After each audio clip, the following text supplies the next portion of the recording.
Salam hörmətli izləyicilər, bugün mən sizə çox maraqlı bir hadisəni məlumat verəcəyim, hadisə haqqında məlumat verəcəyim. Bu bir şəxsin başına gələn bir hadisədir. Sergey Krikalyov 1958-ci ildə deməli Sankt-Peterburq şəhərində dünyaya gəlmişdir. İxtisasca mühəndis, mexanikdir və həm də kosmonavtdır. Ali təhsil alır bu sahə üzrə və o digər başqa idman növləri ilə də məşğul olur. Xizək sürmə, üzgüçülük və digər sahələrdə də idman sahəsində deməli məşğul olurdu. Bu deməli kosmosa uçuşu zamanı Sovet İttifaqı artıq mövcud idi. O kosmosa uçmuşdu bir kosmonavt kimi. Lakin o geri qaydanda isə deməli müəyyən çətinliklərlə üzləşdi. Bildiyiniz kimi 26 dekabr 1991-ci ildə Sovet İttifaqı süquta uğradı və o yerini varisi olan Rusiya qəbul elədi. Bütün deməli Sovet İttifaqına aid olan hamısı Rusiyaya keçdi.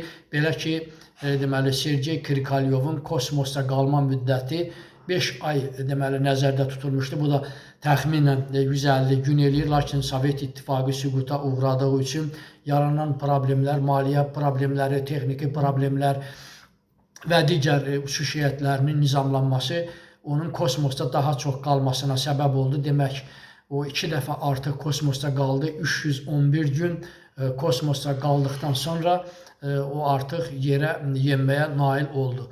Onu da nəzərinizə çatdırım ki, Sergey Krikalyov ümumilikdə götürəndə dünyada müəyyən rekordların sahibidir və o cümlədən dünyada ən çox kosmosda qalan deməli kosmonavt kimi tarixə düşmüşdür. Belə ki, o 803 gün 9 saat 39 dəqiqə deməli kosmosda qala bilmişdir. Sergey Krikalyov deməli artıq 2007-ci ildən təqaüdə çıxmış və şirkətlərdən birində, kosmik şirkətlərinin birində vitse-prezident deməli vəzifəsində çalışır və eyni zamanda kosmonavtika üzrə, yəni kosmik sahə üzrə mühazirələr oxuyur və Rusiyada kosmonavtların yetişdirilməsi ilə məşğuldur.